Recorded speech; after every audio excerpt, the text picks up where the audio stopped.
Ireland's Classic Hits Radio, it's Trina Mara, and you know, I nearly forgot to ring Lorraine Keane. It must be the brain fog. Hello Lorraine, how are you? Don't talk to me. Yeah, if I get stuck for a word at any stage during this conversation, Trina, I've got an excuse.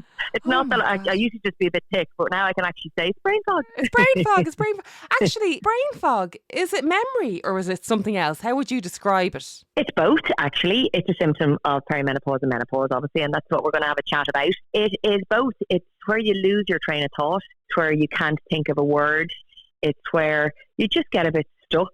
And I mean, it happens to all of us naturally all the way through our lives, but it's when it starts happening more regularly. And if you didn't know that it was a symptom of perimenopause and menopause, you might get a bit worried, you know, about your brain health, your cognitive health. So it's just good to know all of the symptoms of perimenopause and menopause, be educated so that we get the kind of options, educate ourselves, know how to help ourselves and get through it. Well, do you know, I was on the air the other day and whatever the topic I was talking about, I was saying, you know, I just pulled this out the top of my head. I say, we're talking about fake tan, how to get rid of your fake tan, okay?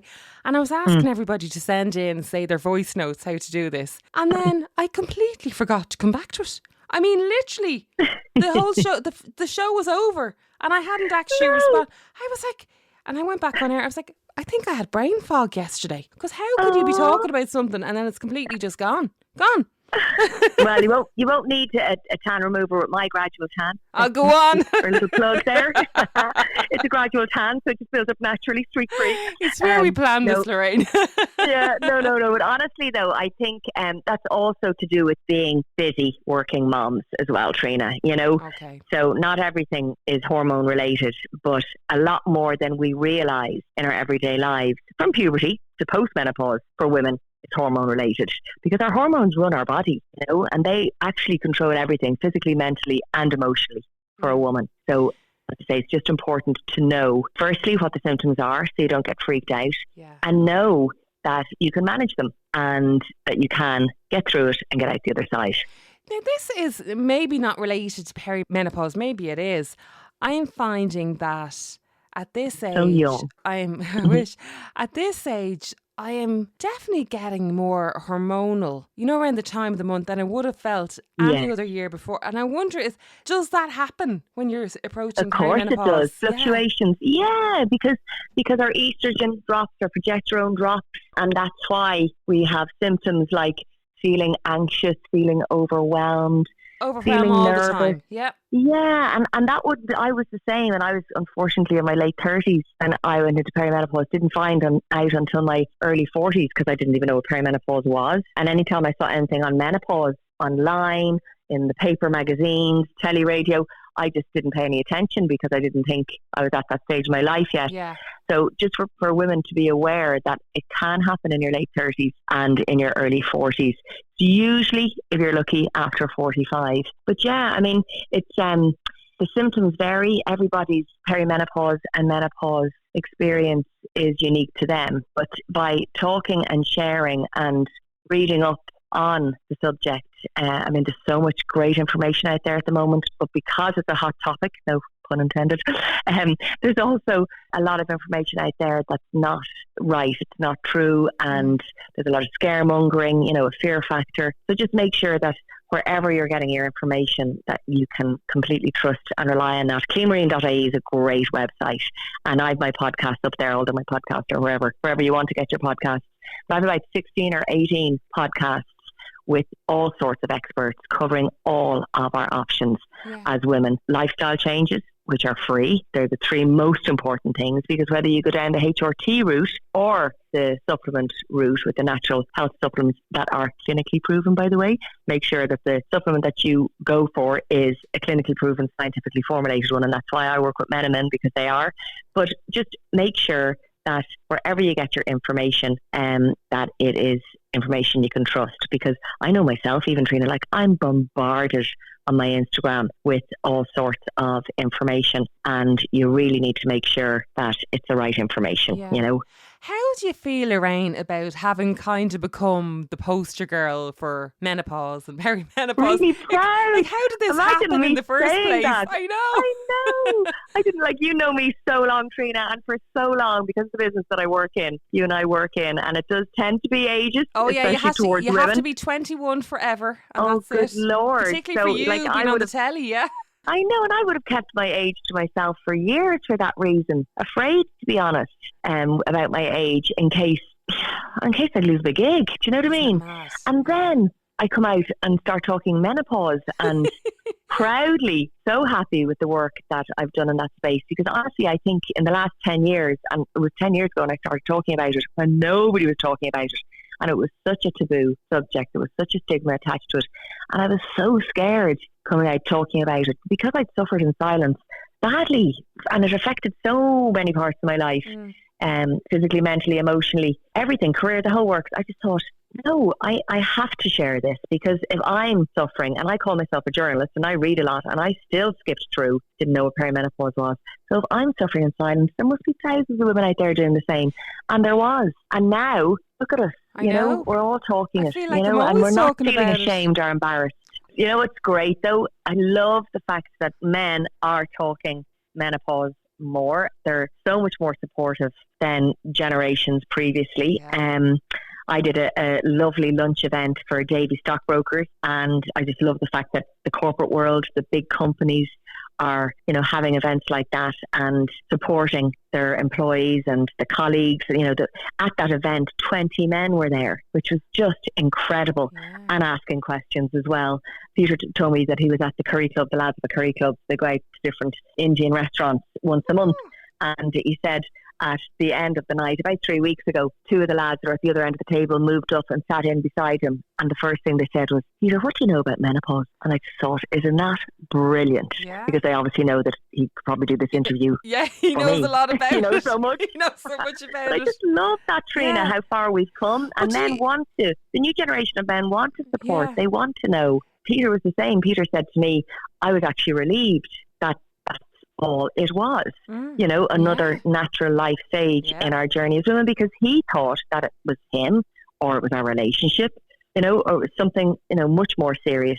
So I think then they want to know, and they want to support, and they want to help, and they're relieved when they find out that it's not them, and there's something that they can actually help, and something there's they can do about it. There's a reason why you might be a little bit narky from time to time, which I can't ever imagine Lorraine Keane being narky. She's always in great form. Oh, good Lord. Always in great form.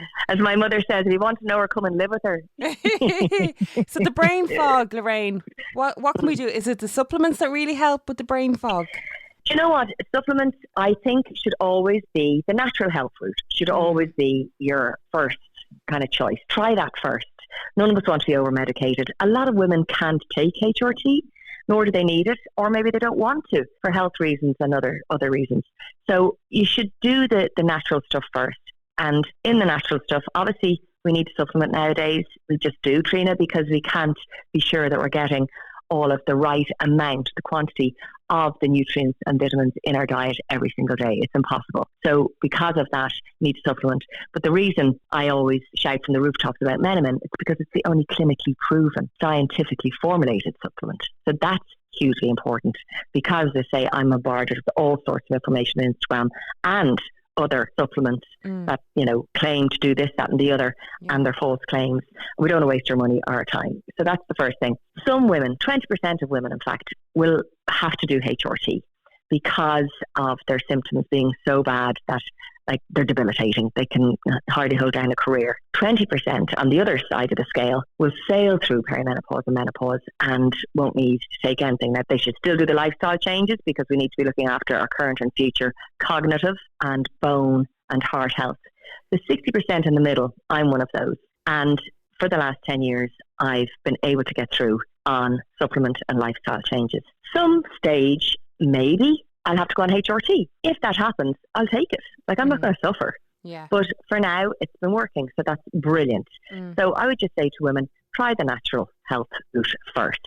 But if you take HRT or supplements, if you don't do the lifestyle changes, the three things: exercise, nutrition, so diet, what you eat, and well-being, switching off, minding yourself. If you don't do those three things, the HRT is not going to work as well as it should, and the supplements won't work as well as they should. Yeah. So you have to do those anyway. They're the most important thing. Yeah. And exercise less. So not aerobic, do weight training exercise, weights, resistance training with form of Pilates, so that you're working on your bone density and your muscle mass for your current and future bone and muscle health. Okay? That's the exercise bit. The well-being bit, hugely important again, because if you overstress that pituitary gland, which is the control center of our hormones, it distributes the hormones all over our body. If we overstress that, if it's tired, if it's burnt out, then it's going to distribute the hormones in the wrong places, in the wrong quantities, and that's just going to compound your symptoms. You get more symptoms. So switch off, take a nap, take a walk, do Listen whatever to your it is. body. Listen to your body. Mm-hmm. And okay, your metabolism slows down after 40, but actually doing the aerobic stuff is just going to give you more symptoms, hormonal symptoms, because you become unbalanced then. And it's not necessarily going to do anything for your weight, So listen to your body, mind yourself, stop feeling guilty. Irish women are ridiculous about feeling guilty, about looking after themselves, loving themselves, respecting themselves, putting a worth and value on themselves. And we care for everybody else, so care for yourself. Yeah. And then the other thing is the nutrients and the vitamins and the diet. So as I said, supplement, but also make sure you have more protein in your diet. Make sure you're getting your omega-3 with your oily fish or in a supplement. Make sure that you're taking your green vegetables and your chickpeas and your pulses and your beans. Like, throw a few little bits into your diet every day. It doesn't need to be, on your plate in large quantities at every sitting, every meal sitting. Just a few, like have some hummus in the afternoon as a snack. Things like that. But just be aware that you're throwing some of those fabulous things that help with our hormones into a meal a day. And then, as I say, when you know that you're taking the clinically proven, scientifically formulated supplement, you know that you're actually looking after your current and future brain, heart and bone health. There's Lorraine Keane, right? Lorraine Keane is looking better than ever and younger than ever. I don't know, you're looking unbelievable. Keep seeing you on the telly going, Janie, like, you actually kind of look better now than you did back in the late 90s. Well, thank you. I'm looking after myself better. Yeah. To be honest, I am. I'm actually minding myself. And my lovely mum, 7 children. My God, I don't know how she did it. I only have 2. But she used to boast, Trina, about the fact that she never took a nap. In all the years that I had you, I'd never took a nap. And she kind of wore it as a badge of honour, And now, when I tell this story, she laughs and she goes, oh my God, what am I like? Because I then learned behaviour. I then started doing the same thing. So when the girls were little and I was working full-time on TV, if I was so tired and I wanted to nap, I would say to the girls and Peter, I'm going to go for a nap, but gosh, if anybody rings on the phone or calls the door, don't say I'm in bed. Tell them I'll ring them back later, or I'll get on to them later. And then I thought to myself, I am actually doing the girls a disservice. I am now promoting the fact that you should burn out and not mind yourself. And I thought, I'm going to have to change the narrative here, because I don't want them to burn out or be stressed or overworked and not feel like they deserve to mind themselves and love themselves. So I totally switched it around. And from then until now, I say, I'm going for a nap. And if anybody rings or calls the door, tell them I'm having a nap and I'll get back onto them later. Dead right, yeah. Yeah, we Myself need to and do Lucy that. Kennedy were only talking, and we were saying, we love going for a nap. We need a nap. You need a nap, I think. Yeah, when you're just well, as on my the go mum all the said, time. I had 7 of you, and I was like, Mum, how'd you do it with 7? Like, I can hardly manage it 2. And she said, that's all I did. Now, all I did, 7 kids. She was like, that's all I did, Larry. Yeah. I concentrated on that. That was my job. Yeah. Whereas you girls, your generation, are doing so much amazing. Quality's fantastic. We're still striving for that. But you've taken on so much, we're juggling so much. And I honestly think, and this is not scientifically proven, this is just from listening to stories over the last 10 years on my own experience, I think that's why women are going into perimenopause earlier, because we're burning out, we're doing too much, we're overstressing the pituitary gland. Lorraine, give us the name That's of that my theory. podcast again so we can have a little listen. Yeah, so it's on cleanmarine.ie and it's called Let's Talk Hormone Health. I shouldn't be pushing people away from my radio show, but you can listen to that when I'm not on the air, everyone. Thanks, all right. Trina. Lorraine Keane there, lovely to talk as usual, and hope to see you soon. Thanks a million. Thanks, Trina. Bye. It's Ireland's Classic Hits Radio.